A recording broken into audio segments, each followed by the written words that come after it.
Good morning all my dear students.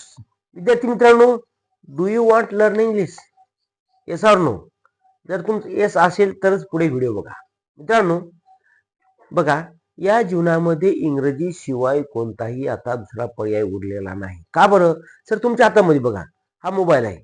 त्या मोबाईलवरती तुम्ही काय करता? सेटिंग करून घेता मराठी भाषा. आणि ती करायची गरज नाही ना. तशी सेटिंग केल्यामुळं काय तुम्हाला तुमच्या तात्पुरतं म्हणजे तुमच्या जेवढे वैयक्तिक जीवन आहे का तेवढ्यामुळे तुम्हाला माहिती भेटू शकेल. परंतु ऑल इन दिस वर्ल्ड, या जगात काय चाललंय आणि त्या जगामध्ये मोठमोठ्या पदावरती जे लोक असतात ते इंग्रजी अशी एकदम फ्लुएंटली बोलतात. आता पहा सर, आज मी तुम्हाला इंग्रजी शिकण्याचा महामंत्र देणार आहे. बघा इथं इंग्रजी शिकण्याचा महामंत्र सर कोणता असेल बरं ते, आणि त्यामुळे काय होते पहा. त्यामुळे काय होते अगोदर ही व्हिडिओ बघा. माझे छोटे विद्यार्थी बघा कसे वाटतात. फक्त 1 मिनिट बघा. Ready? What is your name? My name is Devani Devrao Raut, class 3. What is your name? My name is Samruddhi Santosh Borgad, class 3. चला वाचा मोठ्या माणूस. We learn English. We learn English. Part 54. Part 54. I want to swim in the sea. बघा बरं मित्रांनो, एवढे छोटे छोटे विद्यार्थी 8-9 वर्षाचे छोटे छोटे मुली आहेत ना, कशा वाटतात बरं? How it is possible sir? It is possible. कशामुळे शक्य आहे सर? प्रॅक्टिस. छोट्या मुलांना सर इंग्रजी वाचता येते. का बरं? कारण त्यांचं बेसिक पक्का आहे ना. जोपर्यंत तुमचं बेसिक पक्का होत नाही ना तोपर्यंत तुम्हाला इंग्रजी येणार नाही. मित्रांनो मी तुम्हाला सांगतो ना, मी जेव्हा 5वीला गेलो त्यावेळेस मला ABCD सुरू झाली होती. कशाचं दप्तर ते? काय ते खताची गोणी. खताची गोणी म्हणजे आमचं दप्तर. आणि ते दोन्ही कोण पाटा म्हणजे त्याला काहीच हे नसलेले ती पाटी पत्राची पहिल्या लोक याची होती खापराची. ती घेऊन दिली, फटाफट फुटायची. आमच्या पप्पाने घेऊन दिली पत्राची पाटी. तिला साठा नाही काहीच नाही. आणि कमरेला बेल्ट नाही हो, ते करदोडा असा गुंडाळायचा आणि त्याला काडी लावायची. त्या परिस्थितीमध्ये आम्ही शिकलो. पण मित्रांनो तुम्हाला आता हे सगळे असून तुम्ही का शिकत नाहीत? का शिकत नाही तुम्ही? तुमच्या हातात मोबाईल आहे, गाडी आहे, सगळं आहे तुम्हाला. मग काय शिकत नाही? मग ते शिकायचं असेल तर तुम्हाला अगोदर सर हे इंग्रजी शिकण्याचा महामंत्र ऐकून घ्यावा लागेल. बघा इतर जेव्हा जेव्हा एखादं छोटं बाळ येते ना वर्गामध्ये, म्हणजे पहिल्या वर्गात ना, तर पहिल्या वर्गात आल्याबरोबर त्या ठिकाणी ते गुरुजी त्यांना काय सांगत असतील? डायरेक्ट मध्ये पाठ कर बरं, ABCD पाठ कर, उद्याच्या उद्या येईल नाही. तर त्यांना अगोदर काय सांगावं लागतं बघा. इथं त्यांना काढा बरोबर मुलांना रेषा काढा, अशा तिरप्या रेषा काढा, अशा उलट्या तिरप्या रेषा काढा, अशा रेषा काढा, नुसती प्रॅक्टिस. असं गोल काढा. हे काय सांगतात सर त्यांना? हे असा अर्धा गोल काढा, नंतर हे असा गोल काढा, अर्धा काढा, चंद्र काढा. हे सर काय सांगत असतील त्यांना? किंवा अशा रेषा काढा. जसं जमेल तसं काढा सर. का सांगत असतील गुरुजी त्यांना? कारण एखाद्या मार्गाकडे नेत असताना त्या ठिकाणी आपण त्याला ही सुरुवात इथून करत असतो. मग सर इंग्रजी विषयामध्ये असं आहे ना, तुम्ही डायरेक्ट ABCD काढायला शिकू नका त्यांना. त्यांना अगोदर अशा रेषा शिकवा. रेषा शिकवल्याच्या नंतर मग ते विद्यार्थी कळले की बाबा आता उभ्या रेषा काढा म्हणलं ना, अशा तिरप्या काढा म्हणलं मी, बरोबर आहे. मग हे कसं तयार होतं बघा बरं मित्रांनो. साधी साधी गोष्ट आहे ना. हे कसं तयार होतंय? बाळा अशी काय कर, ही एक तिरपी रेष घेतली म्हणते सर. पुन्हा ही एक तिरपी रेष काढ, सरळ काढ अशी, नंतर ही आडवी रेष काढ. हे झालं. बी कसं होतंय सर? एक उभी रेष काढ, आता उभ्या रेषा नाही असं अशी एक उभी रेष काढ, ते काढते. मग बाळा हे अर्धा चंद काढ बरं, असा इकडे दोन करून, ते काढते ना. पुन्हा असं आहे का? झालं. सी कसं आहे? असं अर्धा चंद. म्हणजे हे सर मी तुम्हाला ABCD शिकवत नाही हो. तुमचा जो बेसिक पाया आहे ना तो पक्का नाही, आणि त्यामुळे तुम्हाला इंग्रजी वाचता येतं. आता माझे मुलं का वाचतात बरं? त्यांचं बेसिक मी असं पक्क केलं, असं ठासून त्याच्या दिमागात भरलंय. बाळा यालाच ए म्हणतात, यालाच D म्हणतात, यालाच M म्हणतात, यालाच S म्हणतात. म्हणजे जेव्हा एखाद्या विद्यार्थ्यांना त्या अक्षराची ओळख होती. सर अक्षराची ओळख अशी डायरेक्ट हे होत नाही ना. माझ्याकडे प्रोजेक्टर आहे. मी प्रोजेक्टवर काय करतो बघा बरं मुलांनो. A for apple. ऍपल दाखवायचं ना. हा सर मला खायचं म्हणतात. ते का म्हणतात बरं? म्हणजे A फॉर ऍपल तिच्या दिमागात बसते. इथं मांजर त्यांना माहीत असते. मांजरी चित्र दाखवा, सी दाखवा, बॅट दाखवा. म्हणजे अशा प्रकारे इथून आपल्याला सुरुवात करायची आहे. ही जर सुरुवात केली मुलांनो तर आपण पालक म्हणून तुम्हाला सांगतो, पालक किंवा विद्यार्थी असेल तर इथून आपल्याला ABCDची त्यांना ओळख झाली मग आपल्याला पुढे जायचं आहे. मग सर एबीसीडीची ओळख होत असताना दुसरी गोष्ट महत्वाची सांगतो की सकाळी उठल्यापासून आपल्या मुलासोबत इंग्रजीमध्ये बोलायचं म्हणा. कम बेबी कम हिअर असं म्हणा तुम्ही, काय नाही. अरे come baby my dear baby म्हणा.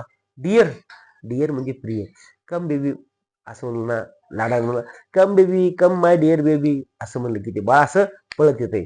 Do you want chocolate, do you want biscuit असं म्हणायचं. काय तीच कळलं त्याला रे. डू यू वॉन्ट असं म्हणजे त्याला समजायचं की अरे तू आई मला काहीतरी विचारत आहे, म्हणून त्या तशा प्रकारच्या तो कृती करत राहतो आणि तो पण बोलायला लागतो. मित्रांनो, हे झालं आपलं बेसिक. म्हणजे पहा, सुरुवातीला बोलायला शिका. घरामध्ये वातावरण तसं ठेवा ना. Please please bring water. Bring म्हणजे काय, ब्रिंग म्हणजे आणणे. Hello baby please bring water, कृपया पाणी आण असं म्हणतं ना. मग इथून सुरुवात झाल्यानंतर मित्रांनो आपल्याला त्याच्या कानावरती हे शब्द जातात. मग शब्द गेल्यानंतर तो विद्यार्थी त्याप्रमाणे कृती करतो. रोज रोज म्हणा, रोज रोज म्हणा, रोज रोज असे शब्द म्हणा. ते म्हणतोय फेर इज युअर बॅग म्हणा. पण फेर इज युअर बॅग म्हणजे काय म्हणते मम्मी, मला कळत नाही बाबा. मग सांग बाळा, फेर इज बॅग म्हणजे तुझं उत्तर कुठं आहे. Where is your book, where is your pen, where is your tiffin, where is your shoes, फेर युअर सॉक्स असं इंग्रजीमध्ये बोला. मग तेव्हा त्याच्या कानावर असे शब्द पडले ना, तर मित्रांनो ते पण लेकरू समजून घेते की अरे याला असं का म्हणतात. मग आता बरेच पालक म्हणतात सर आम्ही तुमचा क्लास बघायलो आणि आम्हाला इंग्रजी येत नाही. बाळांनो मी इथं तुम्हाला ठणकावून सांगतो की आजच्या पिढीमधले जे छोटे छोटे बाळ आहेत ना 8-10 वर्षाचे, त्यांच्या प्रत्येकाची आई ही कमीत कमी 8वी-10वी शिकलेलीच असते. अशी एकही नाही घर की त्यामध्ये नवीन जे शिक्षण आहे 7वी ते 8वी पर्यंत प्रत्येक जण शिकलेला आहे. मग त्यांना पण येते ना इंग्रजी. पण आपल्या बाळाला इंग्रजीच्या प्रवाहात आणण्याचा ते प्रयत्न करत नाहीत, म्हणून तुमचा विद्यार्थी माग आहे. आता पहा एक सांगतो. एक विद्यार्थी असा आहे समजा, तो काय करतो, जेव्हा आपण इथं शिकवतो ना वर्गामध्ये किंवा क्लासमध्ये, तर क्लासमध्ये शिकवताना तो काय करतो, कोणाला चिमटा की कोणाचे कानांवर, कोणाच्या शर्टवर. अरे बाबा असं केल्यामुळं मग त्याचे पालक देतात ना, म्हणतात सर माझ्या मुलाला वाचताय ना बरोबर. आता मी त्याला म्हणलो बाबा तू 1000 वेळा तर समजून सांगितलं ना, खोड्या करू नये. ऐका, विद्यार्थी इंग्लिश स्कूलला आला, तो इंग्लिश स्कूलला होता ना, इंग्लिश स्कूलला 1 वर्ष राहिला पहिलीला, दुसरीला त्याला मराठी येईना, गणित येईना, इंग्रजी येईना, काहीच येईना. एबीसी नुसते पोय म्हणला 1-2, बाकी त्याला अक्षर सुद्धा ओळख बरोबर ना. त्याला एखादा शब्द तयार करायला कॅट म्हणलं CA टिक, मग विश्वास करतोय. म्हणजे पहा काय होते सर, निव्वळ पैसा म्हणजे तुमचं शिक्षण नाही. तर निव्वळ पैसा असला तरी मुलं शिकत नाहीत. इंग्लिश स्कूलला टाकलं तरी लेकरू शिकत नाही. पण त्याची मानसिकता आणि त्याला आनंदायी वातावरणामध्ये तुम्ही त्याला शिकवलं पाहिजे. एकदम शाळा म्हणजे एकदम आनंदी वाटलं, आनंदी. हा सर दुपारून सुट्ट्या देऊ नका. आता पाहू माझे विद्यार्थी म्हणून सर आज दुपारून सुट्ट्या नका हो, आम्हाला घरी करमत नाही. काम करत नाही बाळा. तर कालच एक विद्यार्थी म्हणली, तिचं नाव काय स्वरांजली, काय म्हणली, सर आम्हाला दुपारून सुट्ट्या नका हो, आम्हाला घरी अजिबात करमत नाही. शाळेतच का करमत आहे सर, कारण प्रोजेक्ट आहे नाही का, इथं टीव्ही सारखं प्रोजेक्टर आहे. अभ्यास झाला की थोडं त्यांना काय पण नवीन नवीन गोष्टी किल्ले काय पण दिसते इथं डायरेक्ट ऑनलाईन असते. मग मित्रांनो अशा प्रकारे आपल्या मुलांना काय करायचंय, शिक्षणाची आवड लागली पाहिजे असं आपण वातावरण निर्मिती केली पाहिजे. शाळेमध्ये मुलांना वाटलं की शाळा म्हणजे आपलं घर आहे. पहा लहान लहान लेकर तर अंगा खांद्यावर खेळतात हो, भीती नाही. सर आता खांद्यावर हात टाक, सर सर मला काय नाही, मला लई भूक लागली हो. म्हणजे असं का होतं सर, कारण विद्यार्थ्यांना जेव्हा आपण एकदम प्रेमाने शिकवतो ना, त्याला वाटतं की अरे आपलं हे घरच आहे. शाळा म्हणजे सर मारत नाही तर आपलं हे घरच आहे. आणि त्या ह्याच्यामध्ये त्याला आपल्याला जी गोष्ट येत नाही ना, ती आपल्याला समजून सांगायची आहे. एखाद्या विद्यार्थ्याला उच्चार येत नाही, प्रोनाउन्सिएशन आलं नाही ना, मग त्याला पण सांग बाबा CA काय क्या, सी म्हणजे क, CA क्या आणि टीच क्या. म्हणजे असे छोटे छोटे शब्द त्या विद्यार्थ्यांना आपण सांगत गेलो तर मित्रांनो तुमचा बेसिक पक्का होईल. म्हणजे आता हे झालं तुम्हाला शब्द आले. मग शब्द तयार करताना त्या ठिकाणी आपल्याला वाक्याकडे जायचं. हळू, व्हॉट इज युअर नेम, सोपं आहे ना, तुझं नाव काय आहे. म्हणजे शब्द तयार झाले की वाक्याकडे जा. वाक्य तयार करत करत त्याला पण सांगा तुम्ही.